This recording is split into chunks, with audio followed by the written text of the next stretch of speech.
the Ezra Miller situation has somehow gotten even worse. I mean, fuck me, what the fuck is going on? This whole thing fucking started with Ezra Miller just out in Hawaii, having a normal one, you know, just assaulting people, throwing hands, you know, breaking into people's houses, robbing them blind, you know, standard stuff, right? And now, it turns out, they're a groomer as well. Great. I mean, fuck me. I knew Reverse Flash was a hater, but this is getting ridiculous.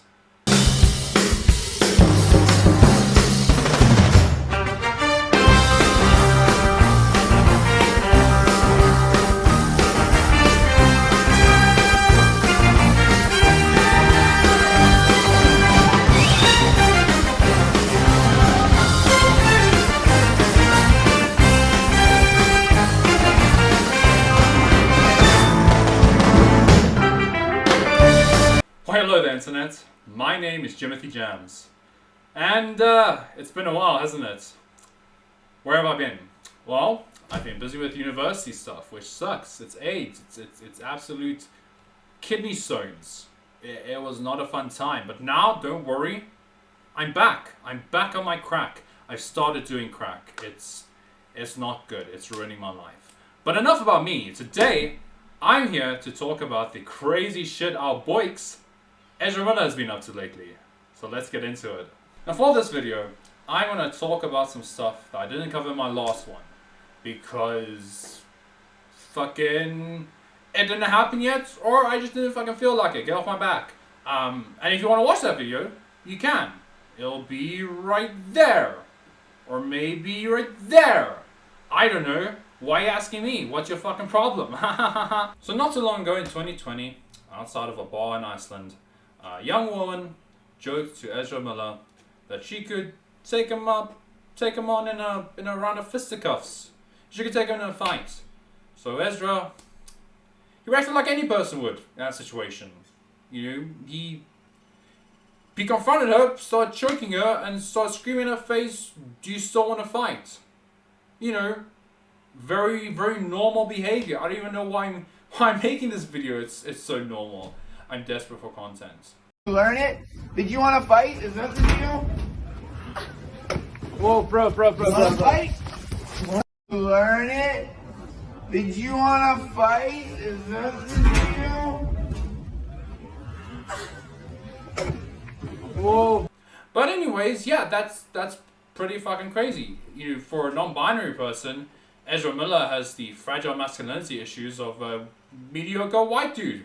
You know, like me. So apparently this woman has also claimed that multiple times during this incident, Ezra was spitting on her friend. And considering that this was during the beginning of the pandemic that we're currently in, or currently getting out of, depending on where you live, this is not a good look. And on top of this, earlier in Berlin this year, Ezra was harassing another woman who has come forward describing her incident with the Flash actor.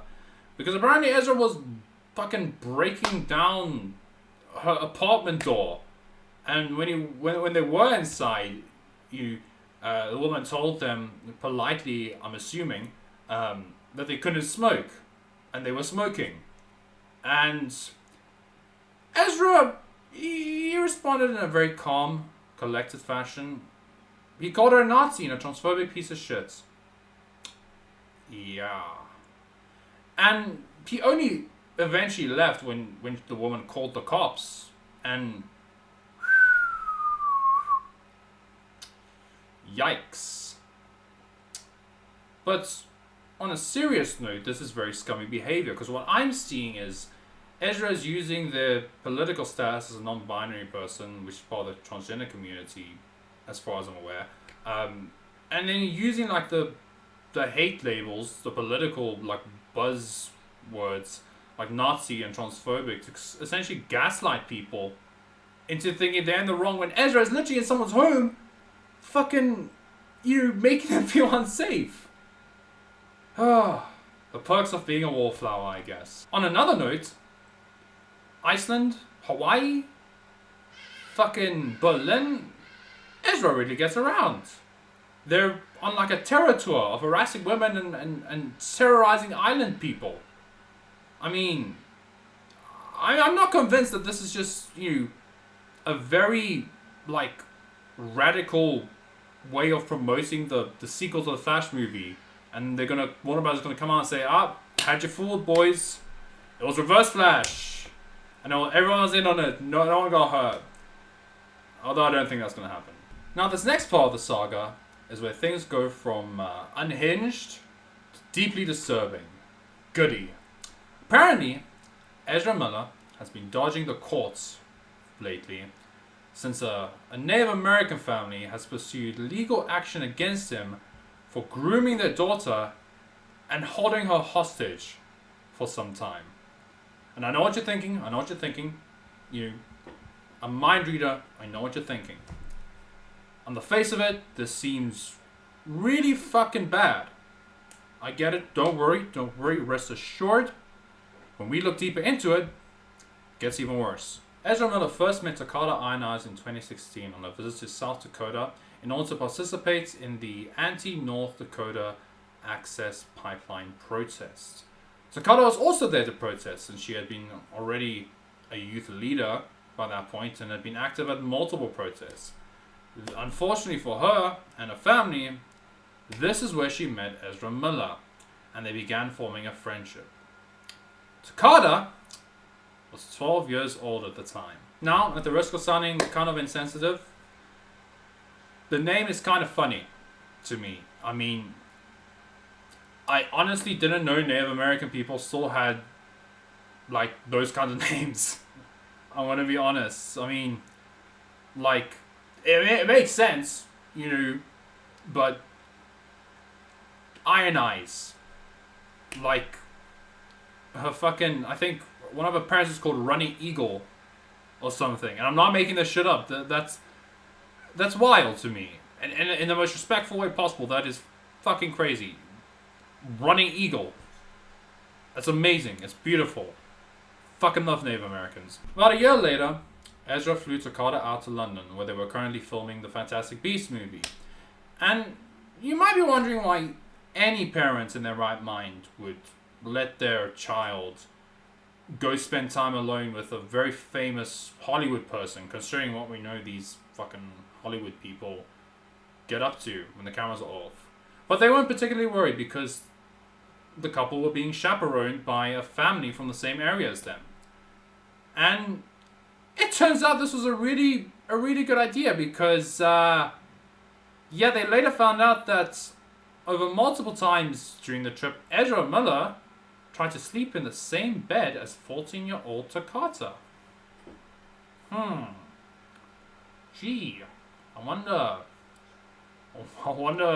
why he would possibly do that, He was probably, making sure the monsters under her bed didn't get her. And the monster was probably Reverse Flash. It all makes sense now. Ezra Miller is a hero. The Flash was protecting a young Native American girl from the monster under her bed, who was also the Reverse Flash. Apparently, this family have claimed that they had to keep an eye on them because Ezra just kept fucking trying to sleep in the same bed as her.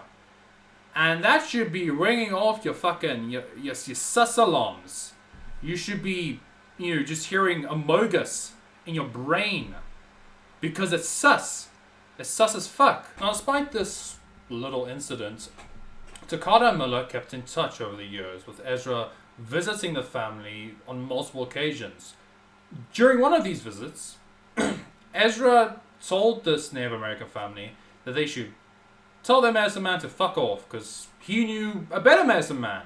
And, they should use that one instead. This one's kind of funny to me because this is such a blatantly dick thing to do. I mean, I'm not an expert on Native American culture in the slightest, but I do know in these kinds of indigenous communities, they have their sort of own indigenous healers and tribal medicines and such. So, for this American guy from, like, the suburbs just rock up and be like, no, listen, bud, I know you like this medicine man, but I know this guy called Jasper, And unfucking believable. You gotta try him. Fuck that guy. Throw him in the bin. He sucks. This guy's way better. You're gonna thank me. You're gonna love it. Like, you know, Ezra's the type of guy that would probably use the phrase cultural appropriation for certain things, and yet, what the fuck is this? Right? I mean, it's so fucking, like, on the fucking nose. It's almost funny. Fuck it, it is funny. But very, very insensitive. In 2020, Takada was growing bored at Red Cloud Indian School at Pine Ridge. So Ezra, the benevolent benefactor that they are, recommended that they drop it and, you know, come to Bard College in Massachusetts, a very prestigious institution.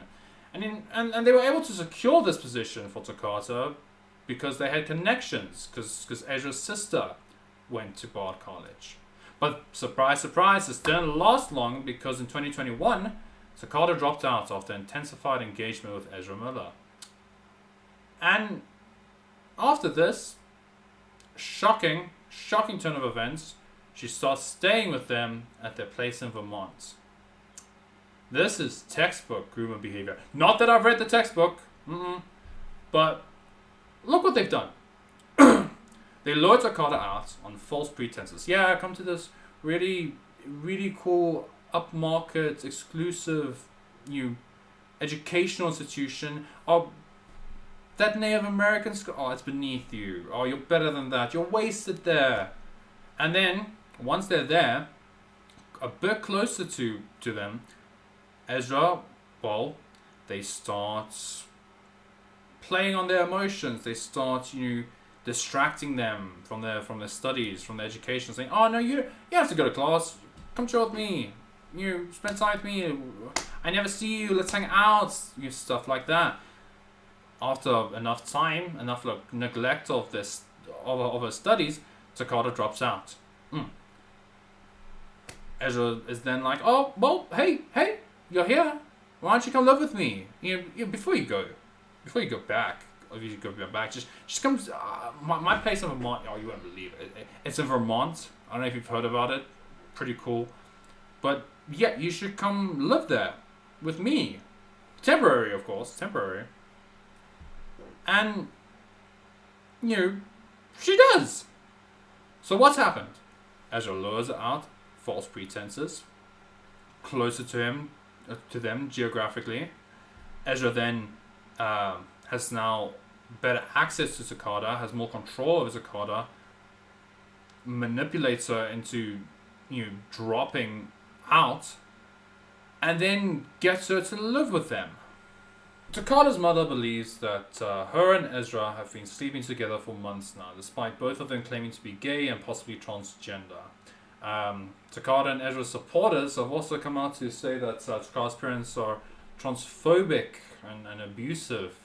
And Takada has even made an Instagram post to attempt to dispute these claims, and we're gonna take a little bit of a read. I'm gonna put them up screen for you. So this is a text post in 4 parts.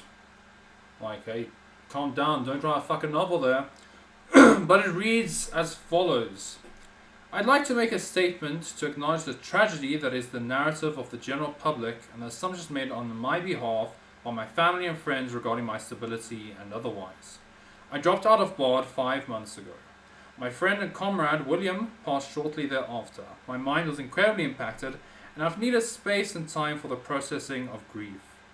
My comrade, Ezra Miller, for the entirety of the aforementioned era, has only provided loving support and invaluable protection throughout this period of loss.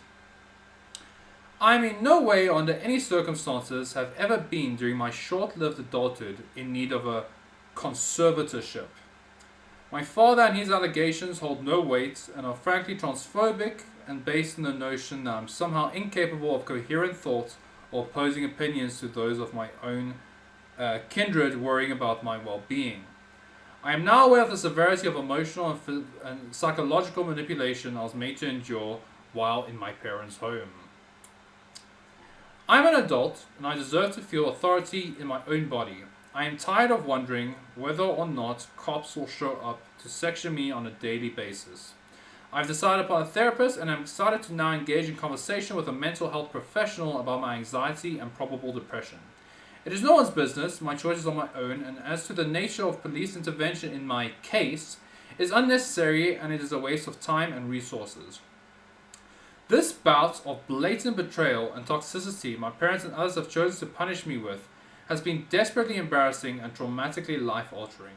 Relationships in my life have been grossly affected, some detrimentally so. This behavior is unacceptable and needs to be called out. Now, I'm not quite sure what to make of that post, but Takada's parents claim that Ezra has control over Takada's Instagram account, and that the post used language that they'd heard Ezra use before, and I'm not sure what words, what language the post used that is specific to Ezra, but following this, Takada recorded an Instagram video to further put to bed the false narrative that's being spread about her and one Ezra Miller. But that's kind of sussy, right? Because they say, hey, Ezra controls your account, so,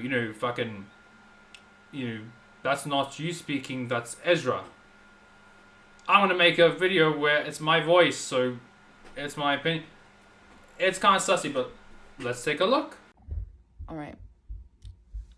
Hi guys. Hi folks. I've become aware that some people are saying that my statements were not written by me.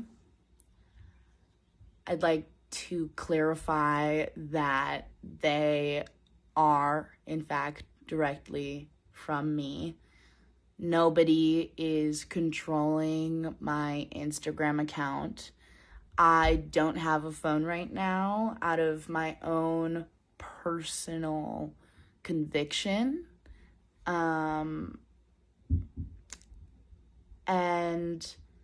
honestly, it's really distressing that the narrative of the victim in question is not being granted any trust.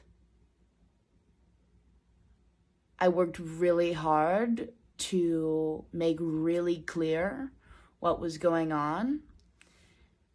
And if the statements are too profoundly contrasting to whatever assumptions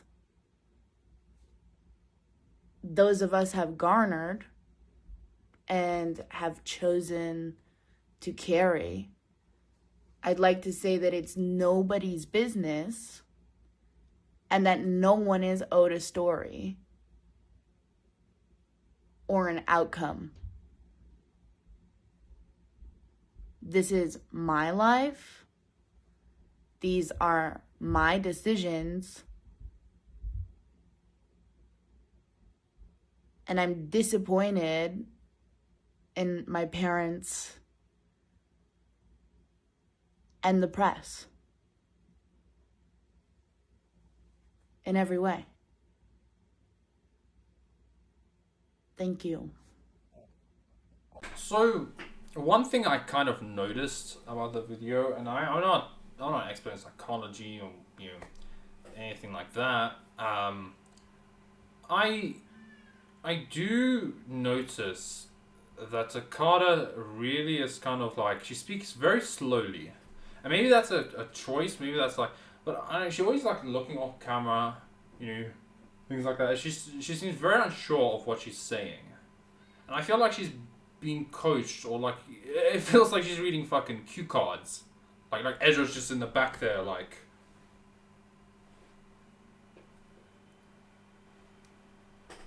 Just like, I don't know. That's just a hunch. It probably means nothing, but I do think Ezra is to some degree involved in this, right?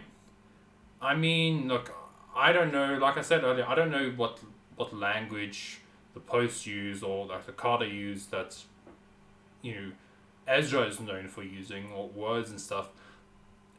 But I can believe it. I mean, maybe big plot twists. Takada's parents are actually abusive and bigoted and all these things. Or maybe Occam's razor, Ezra Miller is kind of just a dickweed. And I think he is. I mean, just look at the Hawaii stuff. He's very crazy at the moment. Right? And we have seen Ezra use political buzzwords and terminology that he used to deflect criticism and to gaslight people. So I wouldn't put it past him at this point. So if this isn't crazy enough, if this conspiracy theory isn't absolutely mental enough for you, it gets better. Fucking Ezra Miller, a couple months ago, released this clip where he's essentially threatening the KKK for some reason. Here you go.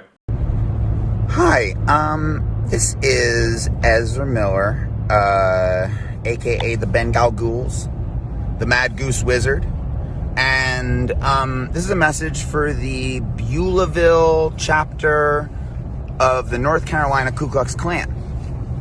Hello, first of all, how are y'all doing? It's me. Look, if y'all want to die, I suggest just killing yourselves with your own guns. Okay? Otherwise, keep doing exactly what you're doing right now, and you know what I'm talking about. And then, we'll do it for you if that's really what you want. Okay, talk to you soon, okay? Bye! Now, according to Takada's father, Ezra and Takada drove all the way down to Carolina, had a big old nice wholesome road trip with a couple of loaded weapons with the intention to confront the KKK. And Takada's father cites this as an example of Ezra putting Takada in very high tension situations while they were both on drugs, psychedelic drugs like LSD. So, to fuck with her consciousness and also to maintain control over her. Apparently, Ezra also drove her to New Orleans so they could participate in a voodoo ritual. What? That's weird. I can't even believe that's a fucking sentence I've just said.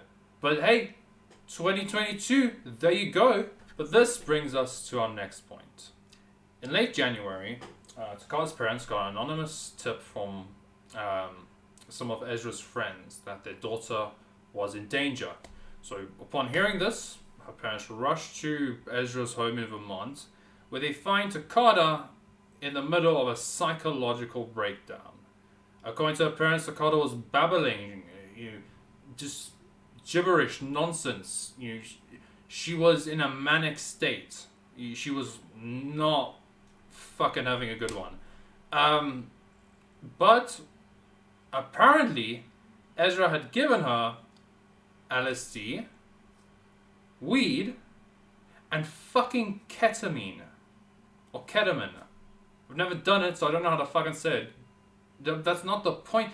But Jesus, that's a horrible cocktail. So Takada was having like the mother of all bad trips, right? And her parents rush to the scene. They comfort her. They're trying to. And apparently, while all this was happening, right? Takada's just having one of the worst experiences you could possibly have. And if you've ever taken drugs, or especially anything a bit harder than weed, like acid or fucking shrooms, a bad trip can be really fucking unpleasant, right? So apparently, while all this is going down, all this shit, Ezra is just chilling there, shit-eating grin on his face, just snapping his fingers, like he just caught a private showing of Hamilton. Like, what a fucking psycho! That's crazy. He just sat there. He just sat there like, just scatting or something. Well, just mayhem is going down. Like, you know it's bad when your friends like rat you out to like be like, nah, this is fucked. This poor girl's parents need to like know about this. And they're just sitting there fucking on cloud 69, just crazy. The situation and Ezra Miller. Just what a fucking psycho. So Takada's parents, they get her out of the house, they rush her home, they take her back home, they take her to see a medicine man, probably not Jasper, which is Ezra Miller's medicine man. She gets treated, they take her to a sweat lodge so she can detox, which makes sense because she had like a pretty intense cocktail of drugs, that she ingested. And apparently she was doing better. Doing a little bit better with some time away from Ezra. And it's also worth mentioning that she also had visible bruises on her. Which is kind of... That's not what you want to hear. It's not what you want to see. And I'll show you a picture if you don't believe me. But yeah, it's bad. And the crazy thing is, the sad thing is, it's not long after all this that Takada fucking goes back to Ezra. And obviously when her parents find out about this, they rush to go fucking find her again and bring her back. And that brings us to this little incident. So, Takada's parents eventually track down the couple and some friends who were with them at the time, and they confront them, right? Which, maybe not the most well thought out approach, because I know what they thought was going to happen. Ezra was going to be like, oh, well, shucks, you got me. Here you go. Safe travels, drive safe. No. Takada, Ezra, and the crew just starts running down the street, sprinting, and Takada's parents give chase. And somehow this leads to like, I'm just picturing like a movie scene, just like a chase through the streets. Ezra's busy like fucking throwing down like random fucking fruit kiosk fucking stacks, like slow them down or something. Takada's parents are like fucking jumping over that shit, fucking, sliding over like the hood of cars, like Hollywood shit. But eventually it gets to a head where Ezra and Takada are in a car, and Takada's mother is desperately trying to sort of convince her daughter to get out of this car, and she's like kind of holding the car door open, at which point Ezra Miller decides, nah, and just starts banging the car door in her arms until she fucking is like, oh fuck my arms, and just lets go, which is just mental. And that's pretty much it. They drive off, and yeah, since then, Takada's parents have pursued legal action. They've gotten a protection order against Ezra Miller, saying that like he's a danger to Takada and everything, in tribal court. And I don't know what tribal court is. I'm sure it's, for as far as I understand, it is valid, or like legitimate in the eyes of the law. But I'm not schooled on that shit, so I don't know. But they get this protection order in tribal courts, meaning that to separate them essentially, but they can't serve them because Ezra and Takada, they're darting from place to place, and it's a jurisdiction issue. And they also can't enlist the help of other sort of law agencies to help again because they keep moving around. And that's kind of just where we are. We don't really know where Takada is. We don't really know what's actually going to happen. And yeah, that sucks. It's a bummer. There's no happy ending yet. It's crazy, man. I mean, this whole Ezra Miller situation went from disturbingly comical to disturbingly disturbing.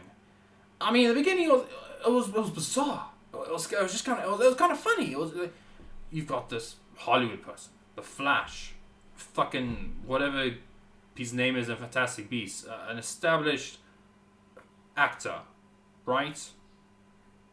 And he's just terrorizing Hawaii for some reason. He's just,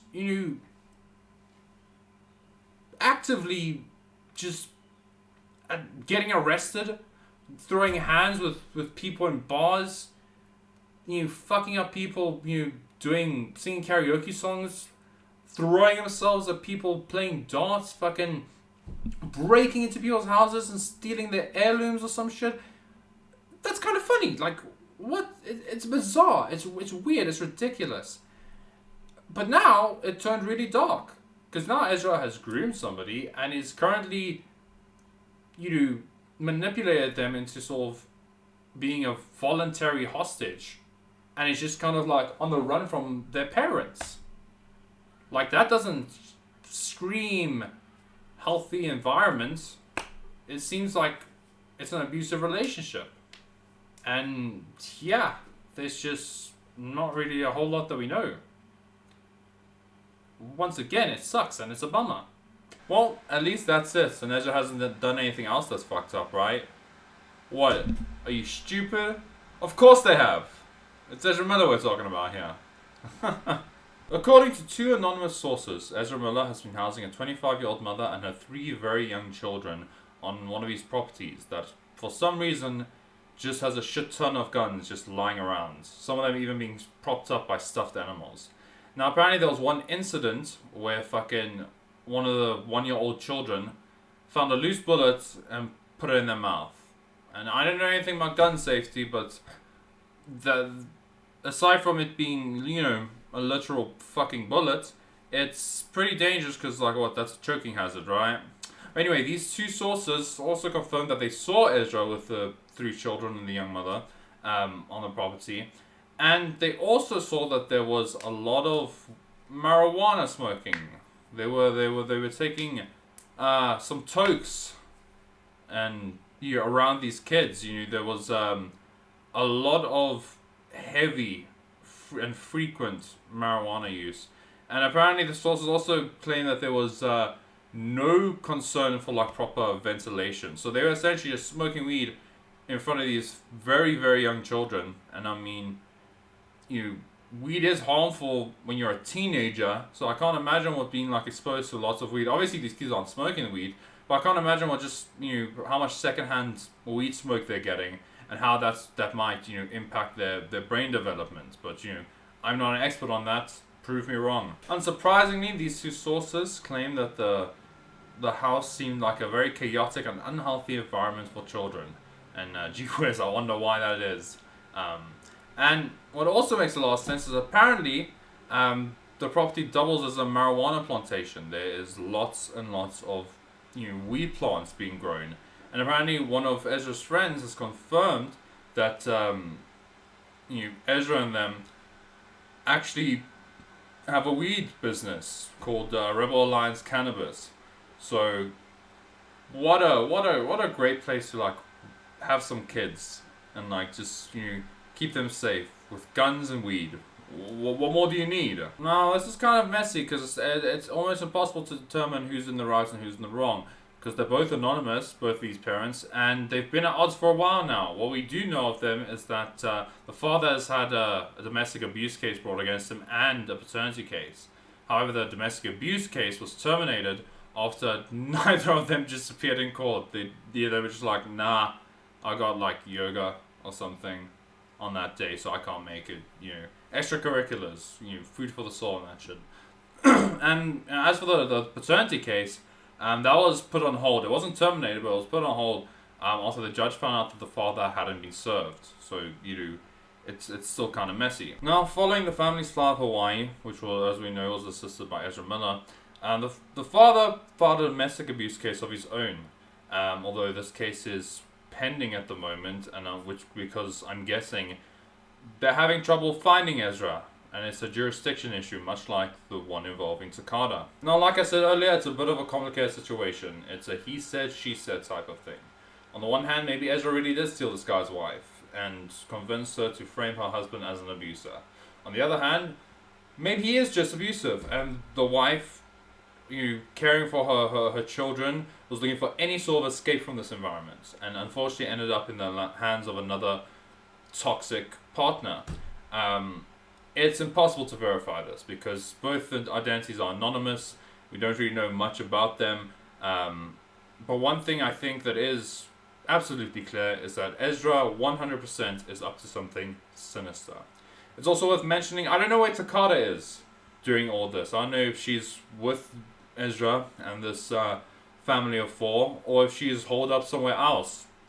And but as soon as more updates drop, look out for another video, because yeah, this is proving to be quite a good wall of content I can just drain until there's nothing left. Let me know in the comments, what do you think should happen to Ezra? Should they be, fired, removed, or should they just be fined and allowed to continue working?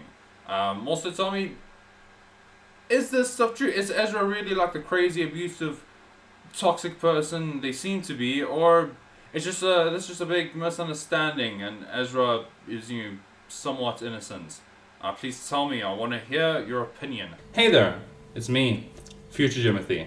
I'm just here to cover past Jimothy's ass because he's a fucking idiot and an asshole, and he fucked up the ending to this video. Great, yay. Essentially, he said he went into a whole big thing of, well, Warner Brothers can't possibly keep Ezra Miller on, right? I mean, all this shit, no, they can.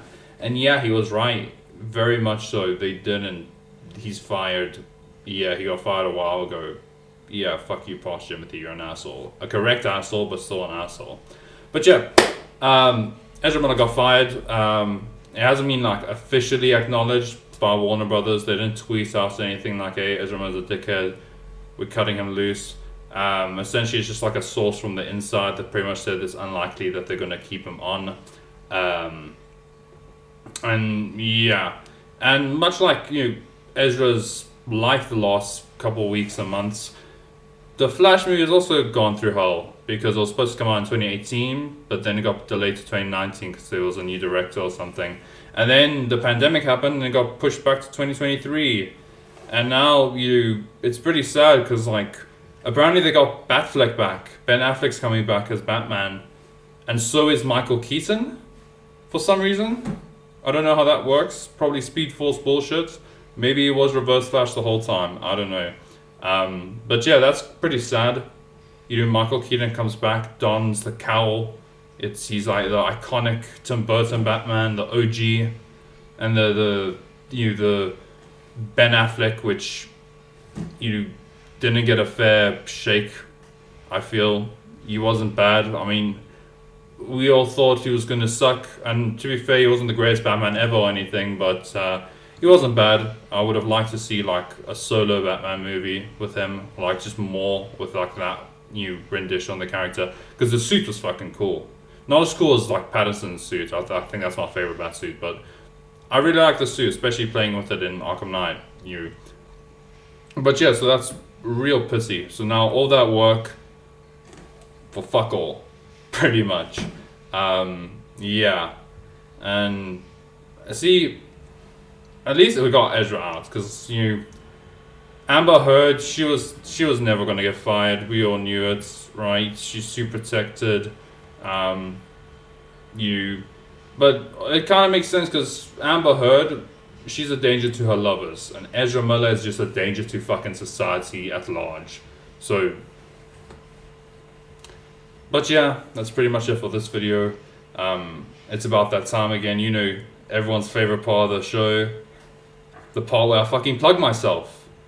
So yeah, are you excited? I'm excited, so you should be excited too. But anyway, please go check me out on Twitch at twitch.tv/JimothyJamzz, link in the description.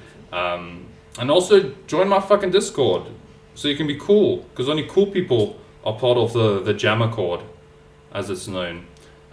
Pretty much you'll be able to see whenever I go live on Twitch, whenever I post videos, whenever I tweet, I think, as well. But also you'll also see the other Jam Clan members. Some of you probably already know them. You know, my buddy Dane's a lot. Go check him out as well. Or you can do that when you join the fucking Discord. Fuck yeah.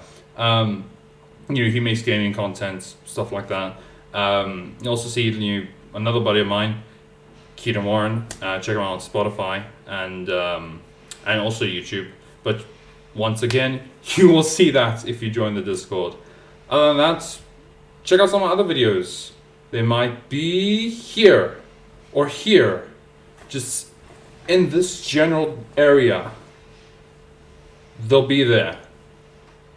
I wish I had the foresight to be like right here, and it actually is there, but it never is. It's I can never figure out YouTube's fucking, you know, like, hey, look at my fucking videos, you know that thing that fucking ruins like the last bit of every single video, but it's necessary to like generate traffic. I'm boring you with the details. That's not important. It's not important. But with that being said, as always, I've been Jimothy Jamzz, and fuck off.